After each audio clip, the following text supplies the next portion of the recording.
Well, what about the second movie, Prince Caspian? They have lots of battles in that. Yes. Did that offend you? No, I thought that the battles in Prince Caspian, the Prince Caspian film, were very appropriate. And I think that because I believe that Prince Caspian is the Mars story. The Lion, the Witch and the Wardrobe is the Jupiter book, but Prince Caspian is the Mars story. It's full of martial symbolism. Mars, everybody knows that Mars is the god of war. And that was Mars's main influence. He made you military, he made you strong, he made you hard, he turned you into a warrior. Therefore, all the battling scenes in Prince Caspian are quite appropriate. As it happens, I think they somewhat overdo them, even in Prince Caspian. But at least it's central to the theme of the book. That they even, in that film, they were slightly overdone. Because Mars did not only have this military, martial, warrior side to his influence. There was another side to Mars altogether. And that has to do with trees and forests. Why was Mars associated with trees and forests when it's good a warrior god? Yeah, I didn't understand this at all until I began looking into it. But Mars wasn't always and only a warrior deity. He was originally connected with woodland. And he was known as Mars Silvanus. Sylvan meaning relating to trees and forests. And that's why C.S. Lewis puts Sylvans into his cast in Prince Caspian. Sylvans and dryads and hamadryads. They come to the battle at the end of the book. And all sorts of tree imagery has been used right from the start of the book. When the children are deposited into Narnia, they find themselves in a very woody place and they have to blunder through a great massive rhododendron and under tree boughs and over tree boughs in order to get out. And Prince Caspian himself is knocked off his horse by a falling tree. Lucy tries to wake the trees. Aslan enters the story amongst dancing trees. Mars was associated with trees because it was thought that his influence exerted itself particularly in the third month of the year. And that's why we could talk about March. March is called March because it's sacred to Mars. Because it's in March that the trees come back to life after winter.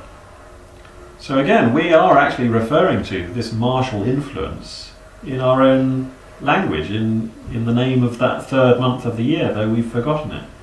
But Lewis, of course, knew his ancient mythology and his Roman history, and that's why Prince Caspian is this strange mixture of, on the one hand, battling imagery and boys hardening into knights and single combat and all the rest of it, the rediscovery of the sword and all these military things, and on the other hand, the trees, the Aslan romping in bacchanalian revelry with the growing vines and the swaying trees and all that side of the story. Both themes are actually ways of drenching the story, if you like, in martial symbolism. And Aslan focuses and locates that influence in his own person. Aslan gives that great war cry, which summons everyone to the final battle. You remember that chapter called The Lion Roars.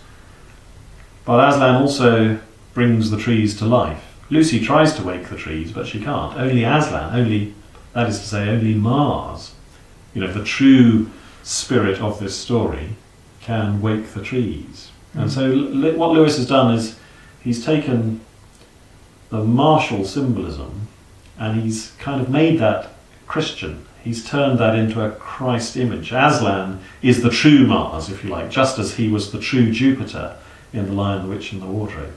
And so, just as Lewis believed that in the real world, Christ's qualities were to be seen in everything that he had made, so in the Narnia books, he takes these old pagan deities and he baptizes them, if you like. He turns them to Christian effect, so that Aslan is the true Mars and his influence, his spirit, makes the children martial in just the right, appropriate kinds of ways. And it's showing war in a positive light. The just war, the idea of the knight in arms in defence of a good cause was, according to C.S. Lewis, one of the great Christian ideas. And the idea of the Christian life as the life of battling for truth and righteousness is a theme of imagery, a thread of imagery which runs a lot through the Bible. So you find in the New Testament St. Paul talking about fight the good fight, and put on the whole armour of God. Things like this. The conceiving of the Christian life in terms of warfare, spiritual warfare. And that's the kind of thing that Lewis had in mind when he structured Prince Caspian the way he did.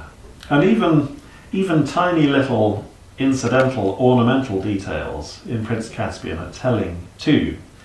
You remember how at the beginning of that story the children discover the chess piece. Ah, that's the knight. And it's a chess knight. That's right. And it's got a little red ruby eye. And one missing, yeah, that's right. And he could have just had a chess bishop or a chess queen, chess king, or an unidentified chess piece. But the fact that it's a chess knight is utterly appropriate to this secret theme running throughout Prince Caspian. So what Lewis does with this planetary symbolism is he has it accounting for the major plot line of the story. He uses it to govern the way he portrays the Christ character, but he also uses it just to fill in little curlicues and ornamental details.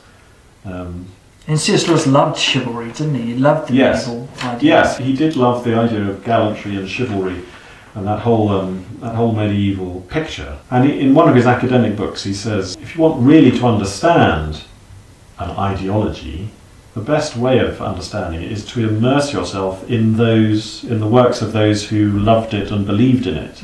Not just to read books of history or sociology about it, but to immerse yourself in it. And that distinction between immersing yourself in something or studying it at arm's length was a very important distinction actually in C.S. Lewis's thought. And that's one of the reasons I think he structured the Narnia books out of this planetary symbolism the way that he did, because again in one of his academic works he says that the characters of the planets need to be seized in an intuition, not built up laboriously out of concepts. So if you think about the atmosphere of The Lion, the Witch and the Wardrobe, for instance, you are intuiting the character of Jupiter. And if you think about the atmosphere of Prince Caspian, you are intuiting the character of Mars. And that's actually what we love about the books, like before we actually knew they were based on the seven heavens. Yes. We enjoyed the party atmosphere of The Lion, the Witch and the Wardrobe, and the celebration. Yeah. And the slightly wild atmosphere of Prince Caspian with the wild trees, the wild fruit, the wild dances, and even wild-faced Bacchus. Exactly. I think we kind of knew this at the gut level, at a kind of intuitive or instinctual level. We knew that there was this kind of resonance and harmony within each book, even before this secret came to light. Now we know it kind of intellectually, but before this discovery came to light, we kind of knew it in our heart, we knew it in our imagination, we knew it in our bones. And that, I think, was, as far as Lewis was concerned, was the much richer and more important way of knowing something, to know it in yourself, in your gut, rather than just to know it with your head. That's right. So I think is one of the reasons why he kept this plan secret, that he wanted to communicate to our imaginations, not merely to our brains. If he told us in advance that this was what he was trying to do, then we would have come to the books forearmed and ready to identify particular planetary images. But that's not how this thing works. It's much more artistic and subtle than that. It's not just a very clever and extended crossword clue or some cipher that has to be cracked. It's much more an atmosphere, a flavour, a key, a kind of musical key that you have to attune your ear to. And it's those sorts of responses which I think are the appropriate ones.